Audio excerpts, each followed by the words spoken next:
আম্বিয়াবুদ সফে পেশি নিয়ারা পেশাওয়াবুদ দরা মসজিদে ইমামে আম্বিয়াবুদ সফে পেশি নিয়ারা পেশাওয়াবুদ खुदा दर सरवरा सरदारी अशदा जे खैले अम्बिया सालारी अशदा। আমার ভাইরা দোস্ত বাব, এইখানে আমি আপনাদেরকে একটা কথা বুঝাই, নবীজির আফজলিয়ত সাব্যস্ত করার জন্য, নবীজির শ্রেষ্ঠত্ব সাব্যস্ত করার জন্য আল্লাহ পাক রব্বুল আলামিন ইমামতির কাজটাকে কেন বাছাই করলেন? অন্য কোনো কাজ দিয়েও তো আল্লাহ আল্লাহর বন্ধুকে শ্রেষ্ঠ প্রমাণ করতে পারতেন না? ইমামতি করাইয়া ইমাম বানাইয়া শ্রেষ্ঠ সাব্যস্ত করতে গেলেন কেন? আল্লাহর হাবিবের উম্মতদেরকে এই কথা বোঝানোর জন্য, হে আমার বন্ধুর উম্মতেরা, তোমাদের সমাজে যত মানুষ বাস করে সব মানুষের মধ্যে উত্তম মানুষ, শ্রেষ্ঠ মানুষ হলো ইমাম। শ্রেষ্ঠ মানুষকে ইমাম। দুনিয়াতে যত পেশা আছে, দুনিয়াতে যত সুগল আছে, দুনিয়াতে যত প্রফেশন আছে, সবচেয়ে শ্রেষ্ঠ প্রফেশন, শ্রেষ্ঠ সুগল আর শ্রেষ্ঠ পেশা হইল ইমামতির পেশা।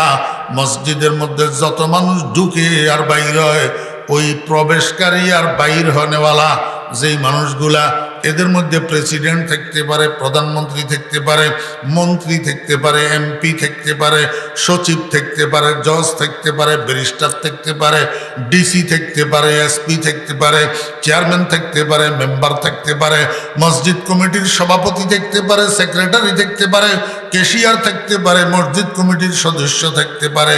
কিন্তু যত মানুষ ঢুকবে আর বাইর হবে, যত মানুষ থাকবে না কেন, কিন্তু মসজিদের ভিতরে শ্রেষ্ঠ হইল মসজিদের ইমাম, মসজিদের।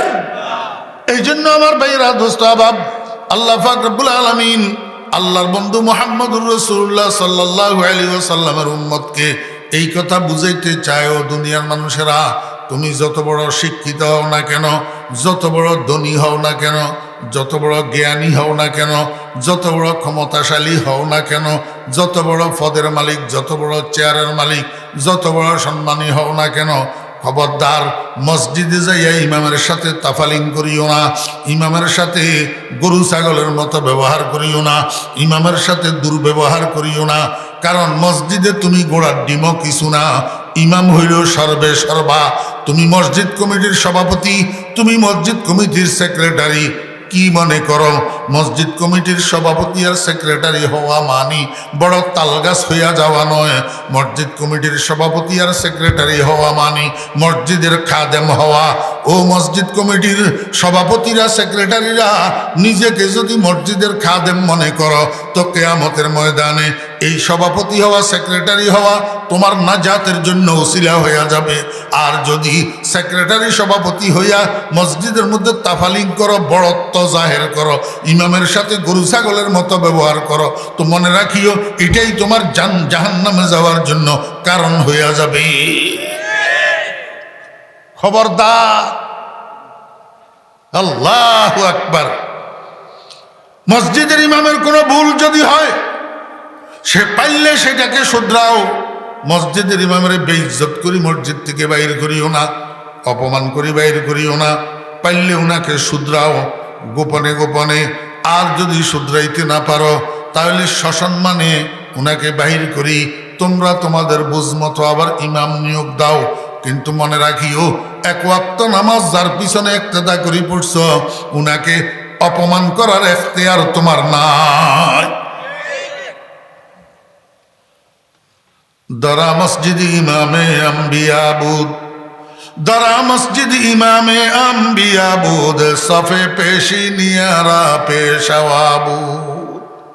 আল্লাহ রসুল আকরম সাল্লাল্লাহু আলাইহি ওয়াসাল্লাম 2 রাকাত নামাজ পড়লেন সমস্ত নবী রসুলদেরকে নিয়া। সমস্ত নবী রসুলেরা হলেন মুক্তাদি। আমার নবী মুহাম্মদুর রাসূলুল্লাহ সাল্লাল্লাহু আলাইহি ওয়াসাল্লাম হইলেন ইমাম।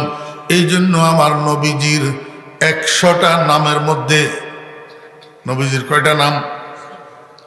আল্লাহ পাকের 100টা নাম, একটা জাতি নাম, 99টা সিফতি গুণগত নাম। এমনিভাবে আমার নবীজিরও 100টা নাম, একটা জাতি নাম মুহাম্মদ, এটা আমার নবীর জাতি নাম ইসমে জাত। আর 99টা আমার নবীজির গুণবাচক নাম।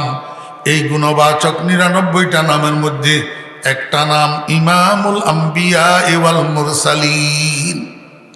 কিরে ভাই? ইমামুল আম্বিয়া ওয়াল মুরসালিন, সমস্ত নবী রসুলদের ইমাম, সমস্ত নবী রসুলদের। এইবার আরেকটা কথা বুঝেন, এই 2 রাকাত নামাজ আল্লাহ আমার নবীরে কেন পড়াইলেন? আল্লাহু আকবার। ও বেরা দোস্ত আবাব, নফল নামাজগুলোর মধ্যে একটা নামাজ আছে, যেই নামাজটার নাম সালাতুল হাজাত। আসেনি? সালাতুল হাজাত। রাসূল আকরাম সাল্লাল্লাহু আলাইহি ওয়াসাল্লামের সাহাবীগণ ছোট ছোট বড় বড় যেই কোনো সমস্যার সম্মুখীন হইতেন, যেই কোনো হাজত, যেই কোনো জরুরত সামনে আসতো, দুনিয়ার মানুষের মুখাফেকি হইতেন না, দুনিয়ার মানুষের মহতাজ হইতেন না, দুনিয়ার মানুষের দরদার কড়া নাড়তেন না, বরং সঙ্গে সঙ্গে ওযু করি আল্লাহু আকবার, 2 রাকাত সালাতুল হাজত পড়ি 5টা কালিমা উচ্চারণ করতেন। কয়টা কালিমা? 5টা কালিমা। আল্লাহুম্মা ইয়া আউয়ালাল আউয়ালিন, ইয়া আখিরাল আখিরিন, ইয়া যাল কুওয়াতিল মাতিন, ইয়া রাহিমাল মাসাকিন, ইয়া আরহামার রাহিমিন। এই 5টা কালিমা কেন পাঠ করতেন? এই 5টা কালিমার মধ্যে আল্লাহ পাক এমন শক্তি দিয়া রাখছে, এই 5টা কালিমায় বলে আল্লাহর কাছ থেকে আল্লাহর রহমতকে চিনে নিয়ে আনতে পারে। হ্যাঁ,